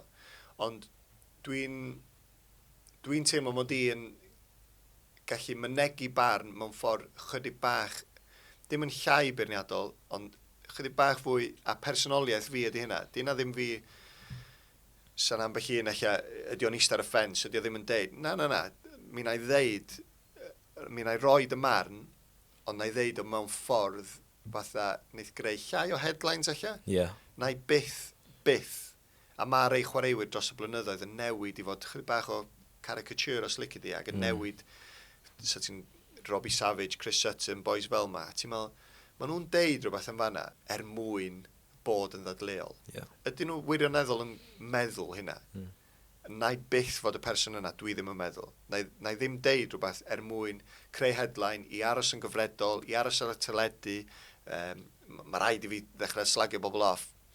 Na i byth fod yn hynna. Achos di hwnna ddim yn fi. Ond dwi'n licio meddwl, na i ddeud o mewn ffordd wahanol, chydig bach yn oeddech efo ffrindiau ella, ond dwi wedi bod yn lwcus, achos dwi wedi bod yn gweithio yn sylwebu ar yn ffrindiau mewn cyfnod mor lwyddiannus. Does am lot o gemau lle ti wedi goro deud rhywbeth negyddol amdanyn nhw, oedden nhw mor dda, hynna mor llwyddiannus a hynna, felly, dwi'n licio meddwl bod wedi cael y balans yn oce. Beth yw'r uchafbwynt hyd yn hyn? Efer Cwpan y Byd, efer Euros? Beth sy'n sefyll mas? Euros cyntaf na, mae'n siŵr yn special. Mae sut da ni wedi cael yn sboilio fo hwnna'n rhyfedd, achos ti'n mynd i... Dyda sy'n ni'n cyrraedd yr Euros rwan yn yr ha, a mynd allan yn y grŵp, fel Cwpan y Byd, 3 gêm yn 8 diwrnod. Mae drosodd fatha... Ei, mae'n gret mynd allan i Qatar, gathon ni cwpl o thnosau, cwpl o ddyddiau cyn, paratoi. Ond oedd y drosodd mewn fflach. A ti'n meddwl, achos da ni wedi cael yn sboilio fo'r un cyntaf na, lle oedden ni ffwrdd am mor hir, am barti, ac oedd e jyst yn mynd ymlaen ac ymlaen ac ymlaen. So, bron bod hwnna di sboilio y tournament wedyn, os na, bod ni'n mynd mor bell ar semi-finals, ond... So, mae'n gorau bod yr Euros cyntaf na, dydy. Cyrraedd Cwpan y Byd yn arbennig. Nath hwnna ddim gweithio allan. Ac hefyd, dwi'n sôn amdano fo lot, ond Joe, fel un o'n ffrindiau agosaf fi, o'n i'n gwybod beth o'n mynd drwyddo fo. O'n i'n mor hapus iddo fo. A wedyn gath anaf, ac oedd o allan o'r Cwpan y Byd yna. So, o'n i'n gwybod oedd y frwydr oedd o i drio cael un yn ffit o elfen bersonol. So, dwi'n cofio'r Cwpan y Byd am hynna, dipyn bach hefyd. So, yr Euros, swn i'n dweud. Euros yn sefyll mas, dwi'n meddwl. Wel, y cap ola sydd â fi, eto ar ôl pêl-droed, ond i ffwrdd o gwaith falle, mae mynyddoedd arno fe, achos fi'n gwybod bod ti'n fan mawr o, ti'n gwybod, y gerdded a mynydda. O lle mae'r diddordeb na di dod, efe just hoffi bod mas, o ti'n gweud bod ti'n hoffi cwmni dy hun, am just gallu dianc falle o prysurdeb, efe na beth sy'n deud i ti at yna? Definite, y mynyddoedd. A ti'n sôn, gysio nhw'n i fyny yn Bangor, y mynyddoedd yn agos, nes i'n sylwi arnyn nhw, yn tyfu fyny'r dili. Eis i coleg ar ôl ysgol, ac o'na un dosbarth outdoor recreation. So, nath ni fynd fyny cwpl o fynyddoedd, a amseroedd da, ond o gen i'n syniad o ran enwau mynyddoedd na ddim byd. Pan ti'n mynd yn hun, ti'n dechrau gwerthorogi pethau bach mwy. So, o'n i'n byw i ffwrdd, dod yn ôl adre, meddwl, pa fynydd di hwnna? Wyddfa. Ella, ti'n gwybod? So, yn slo bach, o'n i'n meddwl, dwi'n byw yn ôl fama rwan, dwi'n mynd i wneud ymdrech i ddysgu enwau'r llefydd yma, a trio ticking off un ar ôl y llall. Ac erbyn hyn, rhwng mynyddoedd a golf, mae'n anodd gwneud bob dim, achos swn i'n cael stick adra. So, un hobi neu'r llall, so gen i'r golfbug ar y funud. Ond mae'r mynyddoedd jyst yn gyfle i fynd, clirio'r pen. Ddim mewn ffordd, os ti'n gweld fi fyny mynydd, ti'n gorau poeni amdano fi. Mae rhaid bod o'n teimlo'n isel. Ddim o'n gwbl, ond mae jyst mynd allan yna. Ti'n teimlo chdi ar fyd bach gwahanol. A dwi yn licio mynd ar ben yn hun i fynydda yn fwy na dim byd. Licio mynd efo cwmni, yndw. Os na i fynd efo mates, dwi'n teimlo bach o gyfrifoldeb o ran cael nhw lawr yn saff. Lle os dwi ar ben yn hun, bobl yn meddwl bod hynna'n llai saff, ond os dwi'n mynd ar goll ar ben yn hun, dwi'n trystio na i gael yn hyn allan o hyn rhywsut neu gilydd, ti'n gwybod? So, be bynnag di'r tywydd, eira, gwynt, glaw, mae'r mynyddoedd yn le arbennig iawn ac dwi'n ffodus efo lle dwi'n byw fan yn y gogs reit yng nghanol yr yrru. Yn sicr. Os un yn sefyll mas, ti'n gwybod mynyddoedd yr o'r sy'n sefyll mas o'r oeddfa, neu... Swn i'n cadw i ffwrdd o'r wyddfa yn yr ha, achos mae mor brysur yna. And sam angen cwyno. Ti'n jyst mynd ar un arall fwy tawel. So, swn i'n gallu dewis loads. Mae tryfan yn special. Mae yna un o'r enw y garn, mae hwnna fatha clas. So, ti'n gallu hitio fo bob gwahanol ongla a hyn o'r llall. Ond, wrth y modd, ac yn aml, y gweithio di'r tywydd, y brafi ychydig, achos mae yna llai o bobl. Ond ti'n cael dy hun fyny yna ar gyfer yr hael yn machlud neu bynnag, mae'n briliant. Lovely. Wel, na ni, so na'r 7 cap, i ni wedi bod trwy'r, ti'n gwybod, mae'r sgwrs di bod yn wych, diolch i ti. A i ni'n mynd i gorffen nawr gyda, falle i ti'n mynd i roi cap, falle mwy managerial arno nawr. So, i ni'n mynd i creu OTJ 11. So, y reolau yw, i ti'n eiste yn canol cae, A mae eisiau ti dewis y 10 chwaraewr arall a manager fyd. A dim ond chwaraewr ti wedi chwarae gyda i ti'n cael dewis. So gallai hwnna bod, ti'n gwybod, unrhyw un o'r clybiau ti dros Gymru ta beth. So ewn ni trwy nhw. Ti'n gwybod pa formation ti eisiau chwarae? Fi wedi meddwl falle 4-3-3 neu? Ie, ewn ni am hwnna. So, ble ti eisiau dechrau? Golgeidwad neu reolwr? Rwy'n ni'n golgeidwad i ddechrau, de? Ie. Mae cwbl o enwau dy fi. So, Doris de Vries nes i chwarae gyda yn y Swans. Owain Heno nes i wrth gwrs yng Nghymru. A mae dy fi John Ruddy fyd, legend, obviously, yn Norwich. Was hi'n sefyll mas neu falle un arall? Ti'n gwybod, un arall swn i'n gallu rhoi i fewn ydi Fraser Forster. So, nath Big Fraser sydd wedi cael gyrfa dda, di chwarae Lloegr. Dal yn Spurs rwan fel yr ail ddewis dydi. Nath oedd i Norwich yn hogan ifanc yn y tymor lle oedden ni'n League 1. Wow. Wirar. Man Mountain. O gen fod ddwylod fatha rhawia. Masif. Boi bach yn... Mae'r goalies mae cyd yn wahanol. Ma'n nhw'n weird. Fraser yn bach yn weird. Ond good guy. Ac oedd o'n special. Chwarae teg iddo fo. Ond swn i'n gorau mynd efo Wayne, dwi'n meddwl. Herwydd, dwi'n siŵr bod nhw rhyw oed eitha tebyg. A ddim llawer rhwngthyn nhw de. Di Wayne ddim wedi symud ymlaen i gael yr gyrfa efo'i glwb. So wedi gallu. Chos ti wedi holi fi yn gynnar. O'n i'n mos o hwn di bod yn Premier League regular am i yrfa i gyd. Ond rwla yn yr yrfa, mae goalies yn gorau gwneud y penderfyniad os ti'n hapus i fod yn number 2. Eich bod Wayne di dechrau mor gynnar, bod wedi cyrraedd yr teimlad yna yn gynt na'r arfer. Ond o Wayne yn goalie briliant, ti'n gwybod? Ond am llawer o Wayne ddim yn gallu neud, felly, Hennessy, come on. A mae bod yn wych i Cymru, wrth gwrs. Ewn ni mlaen i'r right back nesaf fe. So, mae dy fi Angel Rangel, Swans legend, wrth gwrs, Chris Gunter. A mae Luke Ayling dy fi, nes i chwarae gyda fe'n Yeovil y fe. A ti'n gwybod, mae lan i ti, os ti eisiau meddwl pan o ti'n chwarae dyn nhw, sut o'n nhw pryd ni, neu ti'n gwybod, os ti eisiau ystyried y gyrfa, maen nhw wedi mynd ymlaen i cael. Luke Ayling yn rhyfedd, achos oedd o ar fenthyg yn Yeovil cyn fi, oedd o wedi bod yn spel, fel Canol Cae, dwi'n meddwl. Ond, so midfielder oedd o. A wedyn dwi'n meddwl nes i ddod, Sean MacDonald fynd yna, a gath o'i shiftio fel fullback. Dwi'n cofio oedd o'n hapus ar y pryd. Ond sbia'r yrfa mae wedi cael wedyn, chwarae teg iddo fo. Ond, right back, Russell Martin yn arall, Russ, yn Norwich, yn dod i fewn, the Norfolk Caffw oedd nhw'n alw fo. A mae Russ, fatha dwi'n mor hapus i weld yr yrfa, mae o'n cael rwan fel rheolwr. Ond os ti'n sôn am ambell i chwaraewr, a mae o'n un o heina, sydd yn cael bob ounce, ddim bod o'n limited ability, bod o'n chwaraewr da, achos mi oedd o, ond mor proffesiynol. A di gwneud y gorau allan o be sydd ganddo fo, be oedd ganddo fo, a cael gyrfa dda iawn rhyngwladol uwch gyngrair. So mae Russ right in the mix, ond yn gorau bod yn Angel Rangel, dwi'n meddwl. Clas. Oedd o'n fullback gwahanol i really be oedd unrhyw un i weld ar y lefel yna fo Abertawe, fyny a lawr modern day fullback cyn i amser os lici di, oedd o'n briliant. Iawn, wel, ti'n gwybod, mae'n edrych yn dda ar hyn o bryd. Ewn ni i'r centre-halves te, so ti'n chwarae gyda sawl un yn y Swan sy'n sefyll mas. Gary Monk, Ashley Williams, wrth gwrs gyda Cymru fyd. Kevin Austin, mae Dyfri Russ ar gyfer centre-half, so ti'n gallu ystyried efo yna. Danny Gabidon a James Collins fyd. Rai sy'n sefyll mas, sa'n gwybod beth ti'n meddwl am centre-halves. Un oedd yn Norwich, Zach Whitbread.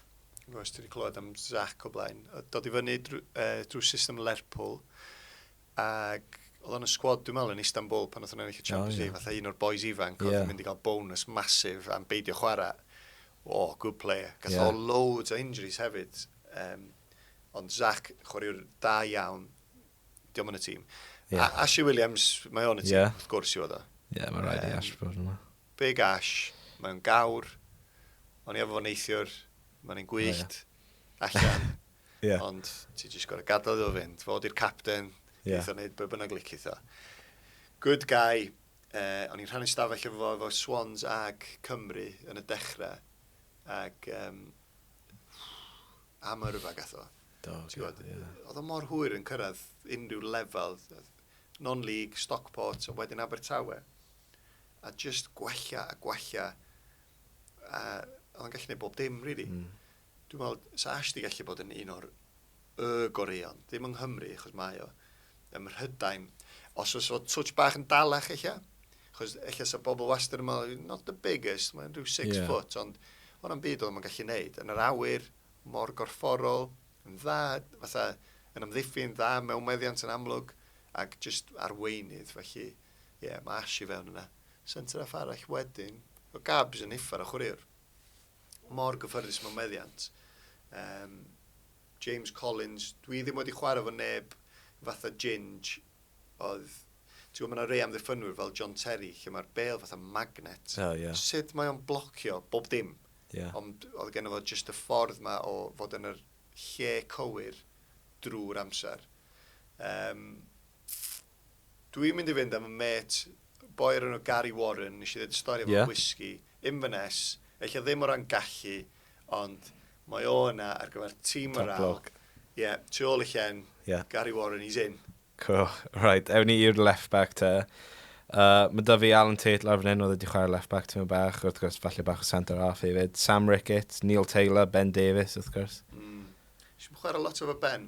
Na. So dod i fewn i tîm Abertawe ar ôl i fi adael.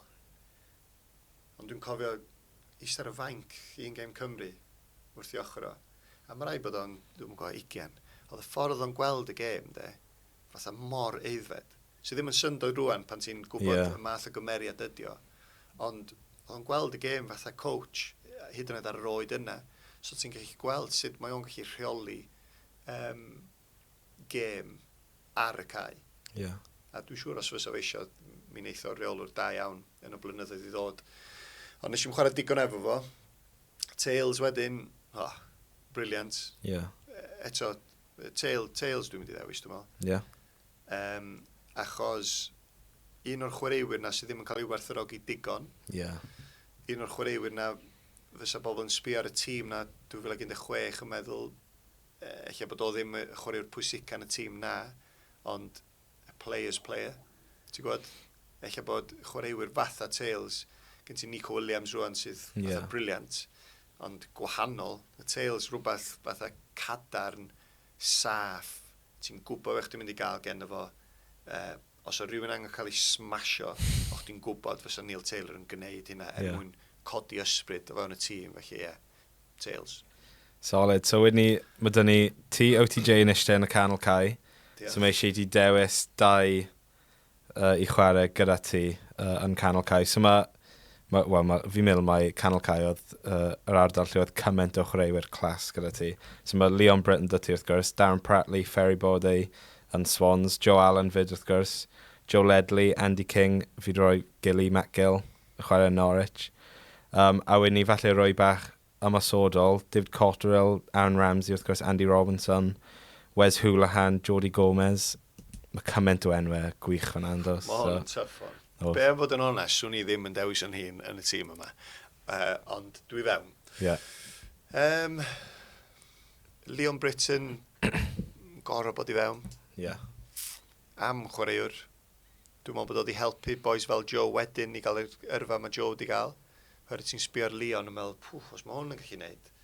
Seis ar y boi, sy'n byd ohono fo. Ac yn rhyfedd, dwi'n jocian efo fo y ffaith, o'n i'n gadw allan o ganol cae yn y dechrau. Achos o Kenny Jackett yn licio boys mawr ganol cae. Ar y pryd, pêl-droed yn mynd rownd mewn cylchoedd chydig bach dydi, trends a beth sydd yn gweithio ar y lefel ucha. Pawb rwan eisiau inverted fullbacks, oherwydd mae Pep yn gwneud bla bla bla. Ar y pryd, Patrick Vieira, Emmanuel Petit, Steven Gerrard, boys mawr oedd ganol cae, really. So, Kenny Jackett yn licio chwarae fi, weithiau efo Chris O'Leary, so two big uns. A Leon Britton ar y dde. A ti'n meddwl, so hyn, cwpl o flynyddoedd wedyn, no way, so ni'n chwarae. Achos, oedd Brit yn briliant, technegol. A training, dwi'n mynd cofio fo'n rhaid y bel i ffwr. Seriously, ti'n neud y boxes, 4-2, cyn bob sesiwn. Brit byth yn rhaid y bel i ffwr. Fatha, oedd o just yn gweld y gêm o ffordd wahanol, fatha bod o'n chwarae slow motion, os licio di. Felly, Brit briliant, mae o fewn. Mae'r raglen mor tuff. Achos ferry boulder, ti wedi clywed fel fan Abertawe, dwi'n siŵr. Pa mor dda, mae'n chydig bach o urban legend ferry.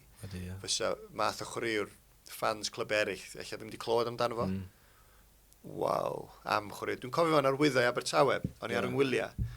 O'n i wedi cael 2 flynedd efo Abertawe. O'n i wedi cael llawdriniaeth, felly o'n i'n gwybod o'n i allan am spel. A cofio penawda, do'n am Twitter a bethau. Club website eich Abertawe wedi seinio'r boi yma, The Dutch Roy Keane. Dwi'n cofio gweld yr erthigol. Oh no, bwyd i hwn. Hwn yn mynd i ddwy'n yn safle fi. A bloody reit, achos oedd hi passing range o. Oedd scary. Ffordd oedd yn seithi a sgorio. Dim backlift. Ac oedd o'n gallu brathu, ti'n gwybod? Oedd o'n Dutch Roy Keane. Really, am chwaraewr.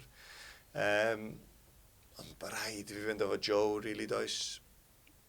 Ddim gwn i'm henni o gwbl, achos class act. A dwi'n jyst yn gobeithio fod bobl yn mynd i werthorogi Joe digon ar ôl iddo adael.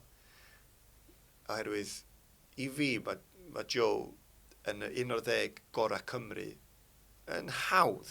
Dwi'n gweld ambell i beth lle ti'n gweld rhywun arall o'i flaen o ti'n meddwl, Players player. Eto, ni sôn am Neil Taylor. Mae Joe yn cael ei werthorogi gen bawb yndi, ond ddim mwy na mae o gen y chwaraewyr sydd wedi chwarae efo fo. Dibynadwy, dewr, mewn meddiant allan o feddiant, ti'n gallu trystio fo. A nes i ddeud hyn wrth fo'n ddiweddar. Rhywbeth mae bobl yn di-ystyru, iawn, ydy y ffaith. Nes i fynd am Hlanti, 2 genod i Anfield am y tro cyntaf yn ddiweddar. Stadiwm arbennig, nes i weld i perfformiad nhw'n ebyn Man City ar awyrgylch. A nes i feddwl yn gwylio'r gêm yna. A wedyn nes i ddeithio fo. Nes ti chwarae'r clwb yna am 4 mlynedd. Gath o lot o anafiadau do, ond mae di chwarae Lerpwl am 4 mlynedd. A pa mor agos oedd o i fod yn rhan o'r tîm nath ennill Premier League. Slipped Steven Gerrard i ffwrdd o ennill y Premier League. Dwi'n meddwl bod y symudiad i Stoke wedyn wedi newid sut mae bobl yn gweld ac yn asesu gyrfa Joe yn anffodus, oherwydd i fi mae o cyn bwysicad ag Aaron Ramsey yn hawdd o ran be mae wedi gyflawni i Gymru. Felly Joe i fewn. Joe, na ni, solid. Canol cael yna, OTJ gyda Brit a Alan nysdi y ddau ochr. Ewn ni right wing wedyn ni. Dim ond 2 nes i dyfu fan hyn. Gareth Bale, fi'n gwybod oedd e'n falle chwarae fwy, ti'n gwybod oedd e'n dod trwy'r defence a falle yn symud na, oedd e'n ifanc iawn pan oedd ti wedi chwarae gyda fe yn Cymru. A mae da fi Nathan Dyer fyd yn y Swans. Eto, oedd e'n ifanc rhaid ar diwedd cyfnod ti yn y Swans, ond fi'n siŵr ti'n gallu gweld fel y pace na. Na i fynd, Mae gen i un chwaraewr, dwi'n mynd Gareth Bale, un ochr. Jyst bod rhan o'r garfan efo fo, pan oedd o'n tanio, dechrau tanio, chdi'n gweld o'n tyfu i fod y chwaraewr oedd o. Waw. Ddim wedi gweld un byd tebyg. Fatha machine oedd yn gallu gwneud rhywbeth, ond yn gwenu hefyd.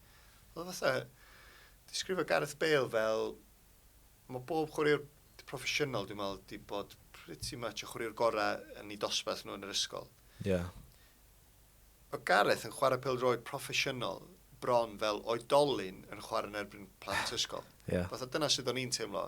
Fel, mae boi mae'n chwarae gêm wahanol i fi. Ond oedd gan efo'r elfen blentynaidd yn mwynhau, yn giglo, yn chwerthin. Special, ti'n gwybod, da ni yn ei werthorogi fo, dim cwestiwn.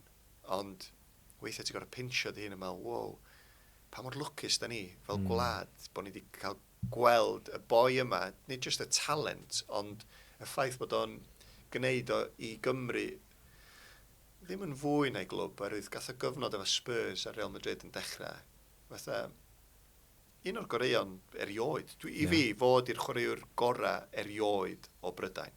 Na, fi'n cytuno, Fatha, dwi'n yn cofio Kenny Dalglish. Mae'n siŵr fod fysa'r gorau erioed o'r Alban. Gareth Bale ar i ora, cystal a unrhyw un sydd wedi chwarae Lloegr yn y marni. Mae o fewn. A wedyn yr ochr arall, ddim wingar, so nhw'n chwarae fo fel wingar, so o'n drifftio gwneud beth licith o. Wes Hwlham. Wes Hwlham. a Wes, de. Am dalent. Yn Norwich. A dwi'n meddwl, na i enwi'r streicar rwan. Dwi wedi chwarae fo ymysodwyr da, a na i gyfudno hwn efo Wes. Dwi wedi chwarae fo ymysodwyr da. Truns, beth yw'r rhestr sgyn ti fanna? So mae da fi ar y ochr arall, Ched Evans a Truns. A wni up front, mae da fi Jason Scotland, Craig Bellamy, Sam Vokes, Hal Robson Canu, Bayo Akinfenwa, Robert Uncho, Grant Holt. Yes. Yna'r enwau sydd da fi. I gyd yn anhygoel, Truns, briliant.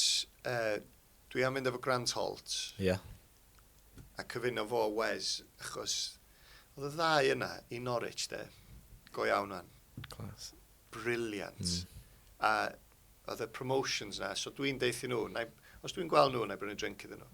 Achos nhw ydy'r heswm pam gysi godydd cyflog ddwywaith. So, ti'n gwybod, nath yn agency mor dda i gael cytundeb yn Norwich. Dwi ddim wedi ennill pres anferthol yn y byd pêl-droed, ond y contract gorau geisio oedd Norwich. So, nes i fynd i Norwich a dyblu yng nghyflog o'n i ar yn Abertawe.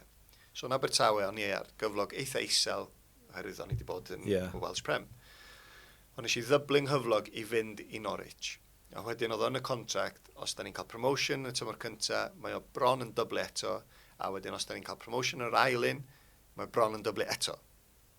Dim ots faint o gem o'n i wedi chwarae.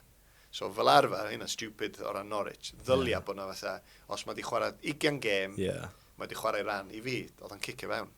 So dwi'n deud diolch i Brian Gunn am roed y 3 contract i, diolch yn fawr. A Grant Holt a Wes Houlihan oedd y ser yn y tîm yna. Just brilliant. 2 chwaraewr hollol wahanol.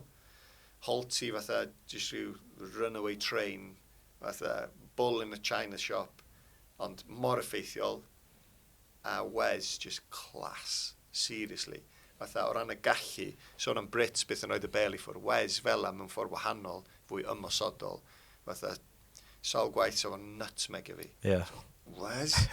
O'n i'n annoio fo, actually, achos o'n nghoesa hir gangli fi yn mynd yn dyn yn efo ffawlio o bethau. Ond, chwaraewr special, a dwi'n falch bod o di medru. So Wes yn hawdd wedi gallu just bod yn League One player, achos do'n manager yn cael y gorau allan o'n efo. Ond nath Paul Lambert cael y gorau allan o'n efo, ath ymlaen i gyflawni loads o gapau i Iwerddon, sgorin yn yr Eidal, yn yr Euros, pethau bach fel la, ti'n meddwl, y boi yna'n heiddi yna. Wel, gwych, ti'n meddwl, mae hwnna'n frontline sy'n gwych, really. A mae eisiau ti dewis reoler, so pa'n ti'n sefyll mas i ti i reoli'r dream team na? Dwi'n meddwl Roberto fysa y rheolwr gora o ran pêl-droed modern, tactegol. Lambert yn cael y gorau allan o chwaraewyr. Nes i ddysgu lot gan Terry Butcher, good and bad, ond yn ei pethau ni'n meddwl, dwi'n cytuno fe hyn, de. Mor hen ffasiwn yn ei ffordd. Ti'n gwybod, Terry Butcher fel, oedd o contradictio hyn drwy'r amser, so fo'n deud cyn y gêm, dyna bod ni wedi ennill yr wythnos cyn, so fo'n deud, boys, I trust you with my life. A wedyn ar ôl y gêm ti'n colli, you boys deserve to be shot. A ti'n mynd o, you trust us with your life. Mae'n boi eisiau seithi ni. A oedd o'n colli dempar gymaint tu allan i'w stafell i ddesgo i swyddfa fo. Ond a dwll yn y wal. Union siap i ddwrno. Lle oedd wedi rhaid i ddwrn drwy. Just wore his heart on his sleeve. Ond good man. Ond rheolwr fi di Chris Coleman. Chris Coleman, ie. Un cap nath o roed i fi. Ond hynna'n ddigon. Achos os ti eisiau dyn i arwain stafell newid, Chris Coleman's your man. Wel, na ni, ti eisiau darllen y mas te, ewn ni trwy yr OTJ 11. Wayne Hennessy yn gol.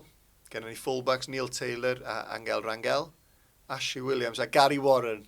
Syd ddiawl mae o di gwneud y tîm yma. Dwi'n gwybod, ond tîm moral. Rwy'n un cwestiwn i fi. Swn i a Gary Warren yn sbio ar yn gilydd yn y line-up o. Be dyn ni'n dam yma? Fine. Leo Britton a Joe Allen ganol cae. Wes Houlihan a Gareth Bale tu ôl Grant Holt efo Chris Coleman yn arwain y tîm. A mae Chris Coleman dod allan am night out efo ni hefyd. So, Great. Wel, na ni te, diolch i ti, Owain. Mae hwnna wedi bod yn, fi really di joio'r sgwrs na, a absolute dream team ar y diwedd yna. So, diolch enfawr i ti. Really yn gwerthfawrogi. Diolch enfawr eto i Owain am gymryd amser i ddod ac i siarad gyda fi. Dwi'r yn gwerthfawrogi. Cofiwch ddilyn y pod, ac mi welwch chi eto cyn hir. Hwyl am y tro.